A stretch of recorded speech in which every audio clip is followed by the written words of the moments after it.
ఇప్పుడు రోహిణి గారిని మాట్లాడాల్సిందిగా కోరుకుంటున్నాము. యా ట్రైలర్ చూస్తుంటారు, మీకు బాగా ఇప్పటికే కథ ఏమిటి అని అర్థమైపోయి ఉంటుంది. చాలా అన్యూజువల్ స్టోరీ కదా. యాక్చువల్గానేమో మనం ఆడవాళ్ళు గొరక పెడతారా అనేది ఒక క్వశ్చన్గా ఉన్నప్పుడు, అంటే ఈక్వాలిటీ అనమాట. So it's a very cute subject అండి. మనం నార్మల్గా ఏంటంటే యూనో మ్యాన్ ఉమెన్ రిలేషన్షిప్లోని ఒక 4 గోడల మధ్య ఏం జరుగుతుందో మనకు తెలియదు.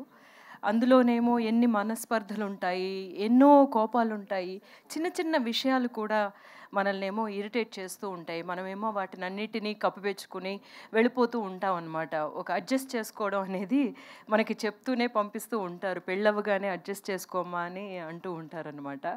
బట్ ఇది కొన్ని విషయాలేమో అడ్జస్ట్ చేసుకోలేని విషయాలంటే ఏమవుతుంది, అందులోని ఈ ఒక్క కపుల్ మాత్రమే కాదు, ఇందులోని ముగ్గురు అనమాట, 3 కపుల్స్ ఉన్నారు. 3 కపుల్స్కి ఉన్న ఈక్వేషన్స్, వాళ్ళ మధ్యన ఉండే ఆ విషయాలన్నిటినీ చాలా చాలా చాలా రియలిస్టిక్గా, తర్వాత నిజంగా మనం ఆలోచింపచేసే విషయం ఏమో ఆయన రాశారనమాట. Anand is the writer of the film.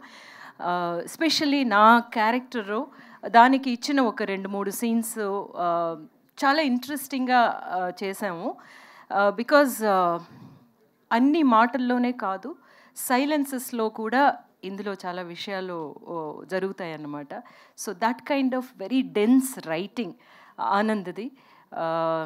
And Aishwarya చెప్పనే అక్కర్లేదు, she is such a talent. The whole India can be proud of such a talent annamata. The whole India is already proud of G.V. Prakash. And no, that's the truth. Why should I? So G.V. Prakash, అదే అంటున్నాను అనమాట, మీరు చిక్కుబుక్కు రైలుతో start చేసేసారు, ఇక్కడి వరకు వచ్చారు అని.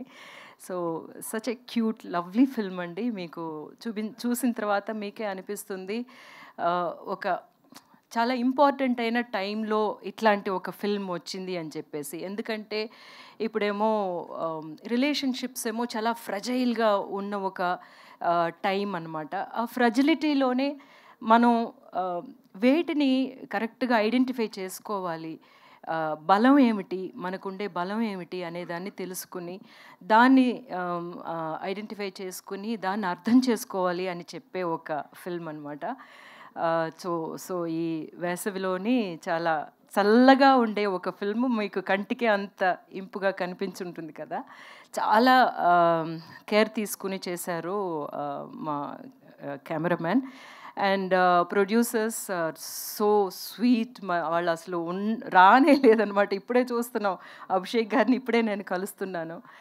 And so picture చూసిన తర్వాత సపోర్ట్ చేయండి. ఇదేమో 11th రిలీజ్ అవుతుంది. ఎన్నికల ప్రచారాలు 12th అక్కడ 11th, ఇక్కడ 12th. బట్ స్టిల్ ఎన్నికల మధ్యన చాలా బిజీగా ఉంటున్న ఈ టైంలో కూడా మా పిక్చర్ని ఇంకొంచెం బూస్ట్ చేస్తే ఇట్ విల్ డూ వెల్ అనేది అది మీ చేతుల్లోనే ఉంది. అండ్ ఎంజాయ్ ద ఫిల్మ్ అండి. Thank you.